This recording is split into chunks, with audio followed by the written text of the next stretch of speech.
Hi, my name is Jenna. My name is Ryan, and today we'll be talking to you about a court case involving former baseball player Alex Rodriguez versus Major League Baseball.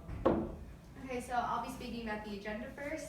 First, Ryan will be speaking about the subject in the highest court that this case reached. Next, he'll be talking about the substance use in the MLB and the history about the substance use. Next, I'll be speaking about both the historical context and facts, as well as the arguments on both sides about this case, which are Alex Rodriguez's argument and then the MLB and the commissioner's argument.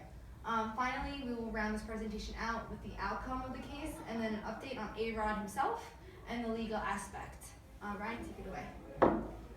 So the subject of this court case is how former baseball player Alex Rodriguez violated the rules and regulations of Major League Baseball with the use of performance-enhancing drugs and steroids. The highest court that this reached is the New York Circuit Court of Appeals. It was originally brought up in the New York Supreme Court, but later transferred to the Circuit Court of Appeals due to the fact that the Players Association filed a grievance on his behalf to get his 211-game suspension reduced to 162 games. Substance use in the MLB. If a player were to take steroids, it gives him an unfair advantage. It gives him an unequal playing field to all other players in Major League Baseball. It makes them look better than they actually really are, and their talent shows. Former baseball players, superstars that got caught using steroids and performance-enhancing drugs are as follows: Andy Pettitte, Roger Clemens, Jose Canseco. The list goes on and on and on. Dee Gordon, and most famously, Barry Bonds. Barry Bonds was a Hall of Fame player when he began his career for the Pittsburgh Pirates. He was a guy that was 180 pounds, soaking wet, 20 to 30 homers a year, 30 bags, and he went from being that type of guy, that Hall of Fame player, to taking steroids and becoming a guy that was 220 pounds, hitting 50 to 60 home runs in the latter stages of his career when he was in his late 30s and early 40s, which is just unlikely for a player to do. A player is at his peak in his career, early 30s, late 20s. For him to do that, it was quite noticeable that he took performance-enhancing drugs. He was a guy, like I said, a Hall of Fame player before that happened, and he took it to take 60 or 70 home runs a year and make more money, and throwing his Hall of Fame career away. He also owns the all-time home run record for a player's career, which was previously owned by Hank Aaron, former baseball player for the Atlanta Braves, and he also holds the single-season home run record. These records are viewed as dirty records now because Barry Bonds used steroids and pronounced these clean records to become dirty records. Facts and historical context. Okay, so first off, we all know Alex Rodriguez. He started off with the Seattle Mariners, later on then went to the Texas Rangers, and finally ended his career with the New York Yankees. He was primarily the third baseman for the New York Yankees, but also played some shortstop. Throughout his career, he had many milestones, like World Series champions. He was a multiple-time MVP. He was a part of the 3,000 hit club as well as the 600 home run club. So he had a lot of different milestones in his career that made him the player who he is.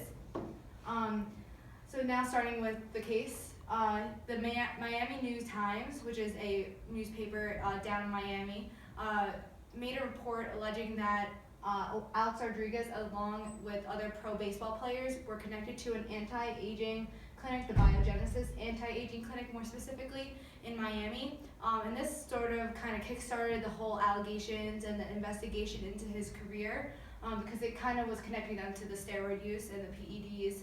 And so it wasn't good for his image, obviously. And later on, the MLB finally suspended A-Rod for 211 games. And then the MLB Players Association filed a grievance, which kind of kickstarted the appeal process, and that ended up reducing his suspension quite drastically. So next up for the arguments, first off we have Alex Rodriguez's. So he kind of said that the MLB was kind of conducting a witch hunt, looking for reasons to kind of destroy his career and his reputation, suing for compensatory damages because he lost endorsements. And so he was kind of blaming them for mostly going out for his career and his reputation. Next, we're going to talk about Major League Baseball and Bud Selig, who is the commissioner of the MLB. They denied any allegations and the complaints that A-Rod filed against them. They just said they're just trying to do their job. They're trying to make sure that the game of baseball is staying fair and the game that everyone loves. They said that he violated the Joint Drug Prevention and Treatment Program, which is obviously, they're saying he used the PEDs and steroids, and the basic agreement, which the basic agreement is kind of the contract that A-Rod signed with whichever team he was on at the time, which happened to be the Yankees. So that was a contract, and obviously a clause in that contract was saying how you can't use steroids or PEDs. And so he basically just kind of ruined that agreement and violated it. For the outcome of this case, A-Rod dropped a lawsuit. He knew he was too far in over his own head. He knew he lied. He knew he couldn't get out of it successfully, so he decided to drop it. It was costing him more money than it was going to make him. A-Rod also lost about $10 million in business endorsements due to the fact that he uses PEDs, and the story came out. It showed the businesses that invested in him that he wasn't the type of guy that they want the face of their business. He was the type of guy that was a bad guy for taking these performance-enhancing drugs. Like I said, his suspension was later reduced to 162 games as an outcome for this case. The reasoning behind it, like I said, A-Rod knew he was wrong. He lied about it. He came out and admitted to taking performance-enhancing drugs through a formal handwritten apology. He went from being this role model superstar for the MLB as a whole, to the fans of the MLB, to the kids that look up to the players, to being this bad type of guy. He had everything he could have ever wanted in his entire career, his entire life, before taking performance-enhancing drugs. By him doing that, it was only a matter of time before it came out. Like I said, he went from being a role model to a bad guy. Okay, so legal update regarding the MLB. Obviously, they still hold players accountable for the use of steroids, PEDs, and other illegal drugs. And obviously the obstruction of the rules, which can be a variety of things from the use of drugs to doing anything unlawful. Many players are fined the just amount. It's not just A-Rod. Players like Ryan mentioned, D. Gordon from Miami. He was suspended for drug use. So it's not like they're just going out for their reputation. They really want to make sure the game of baseball stays pure and stays the game that all the fans want to go see. Because it's not fair when one player is dominating because they're doing something illegal. It's just not fair.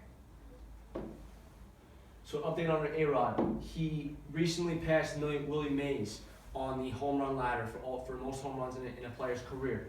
He joined the 3,000 hit club and 600 home run club, like Jenna said earlier. He retired this year in late August. He announced his retirement, and he would play his final game in actually Boston in Fenway Park. And they kind of actually made it sort of a treatment to A-Rod for his service in the MLB. He plans to remain a part of the New York Yankees staff as sort of a mentor for the players and younger players. We thank you for this time, for hearing about the case of Alex Rodriguez versus Major League Baseball.